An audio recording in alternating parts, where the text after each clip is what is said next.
This video is going to be making meat pies. Now, I'm not going to be using pie tins because that's a more modern method.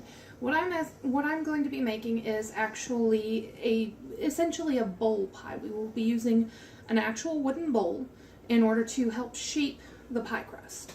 And then we will bake it all on a baking sheet in the oven, just because that's the kind of pie I want to make today. Gives the crust a little bit different texture, and I like the way it tastes better. So, what I have here, and you can change this up for whatever you want for your filling. Today I'm going to be using some pork stew meat that's already been chopped up. We got this on a great sale.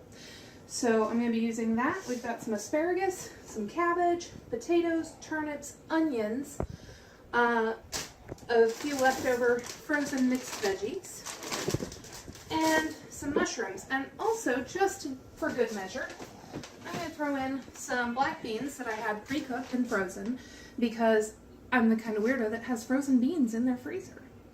And I want to get them out of there. So we're going to put some of these in as well to kind of give it a little bit more protein, a little bit more texture, and a little bit more flavor. As far as seasoning goes, again, this is all really whatever you feel like doing. If it's a seasoning that smells like it's going to go well with what you're making, go ahead and throw it in there. I do not recommend peppermint. Just saying. But I'm probably going to use some fennel, some rosemary. I actually have some fresh herbs out in the garden that I'm going to go and grab a few of when it's time for that. But first I'm going to go ahead and prep. I've already started. I've diced one onion and started in on a potato. We're going to go ahead and finish that vegetable prep, throw it all in the pan, and cook it all up.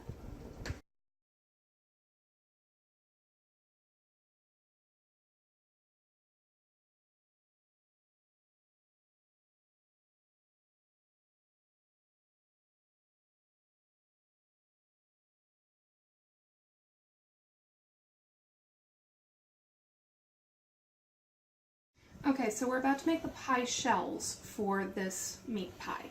And the way that we're going to do that, I've already measured everything out. We have here 4 cups of flour and 1 cup of water. The original recipe calls for lard, but I don't want to use lard because yuck. So we're using vegetable shortening instead. We're using 1 1/4 cups of that. So I've got my little 1/4 cup over here and my 1 cup. And what we're going to do is I've already put the water into a bowl. We are just going to add the vegetable shortening to the water. And now traditionally this part would be done on the stove. What we're going to do is simply melt the shortening until it's mixable with the water. So normally that would be done in a pot on the stove, but I'm lazy, so I'm going to do it in the microwave. Once that's all melted, we will mix it all up and stir it into the flour. And then we can shape our pie crusts. Alright, so what we're going to do now is we're going to take some of this pie crust dough and flatten it out on a decently floured surface. Does not have to be perfect, just has to work. We want it to be big enough to cover the inside of the bowl. So now that we have flattened it out, we're going to just lift it up and put it in the bowl.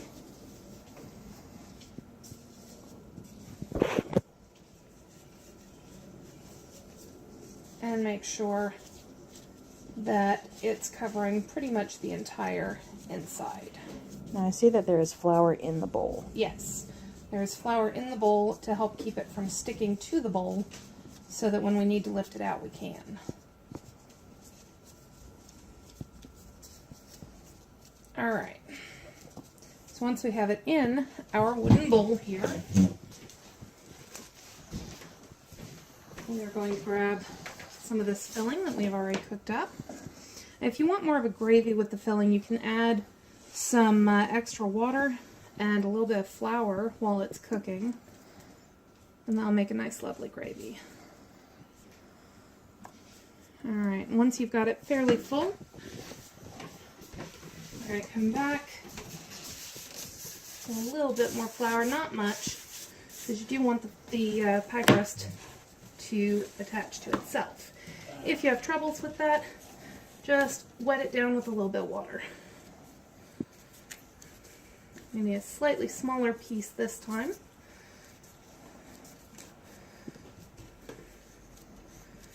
And we're going to set that on top of our filling.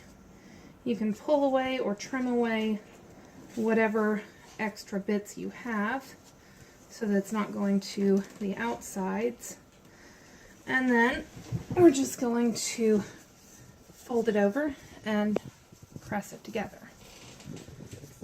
Again, if it's not wanting to stick together, a little bit of water will do the trick.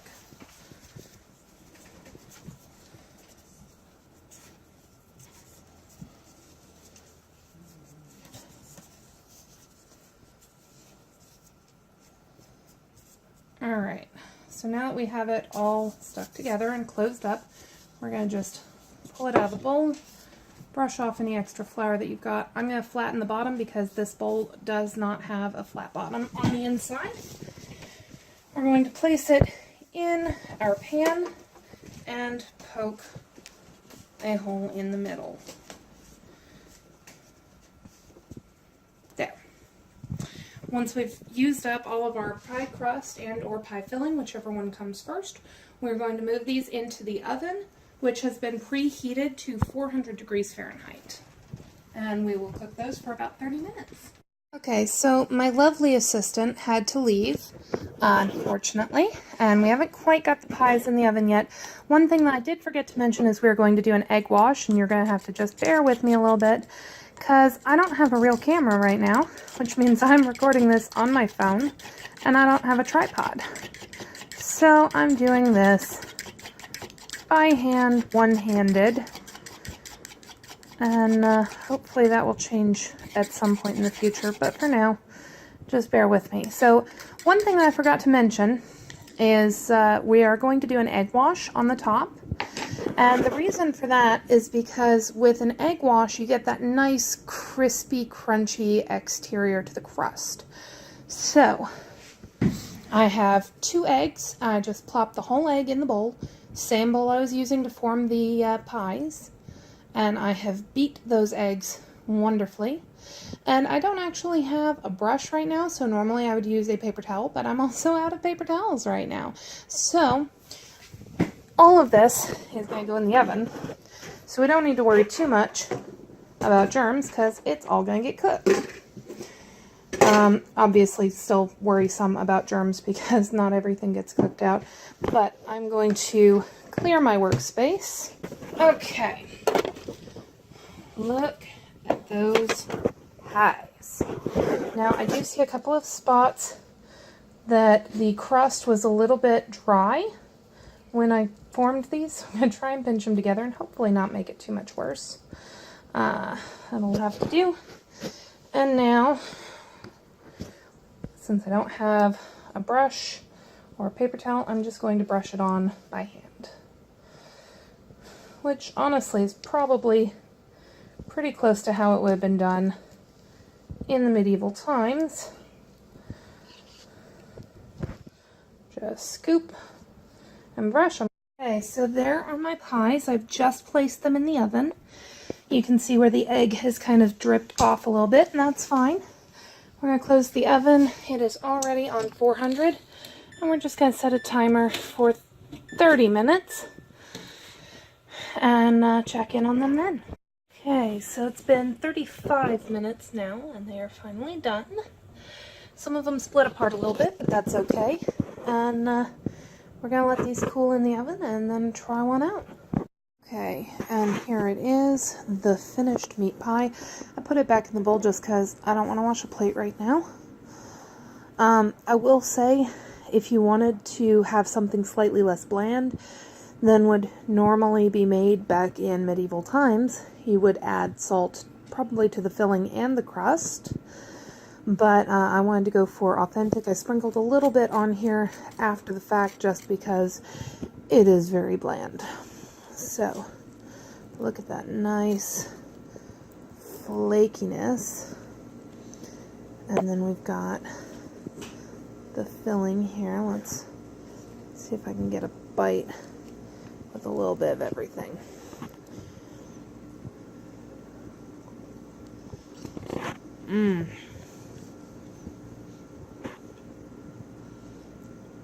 Even without the salt added in, it is absolutely delicious. If you do decide to make these, you can also add the salt into the egg wash. But, yeah, these are really good. Enjoy.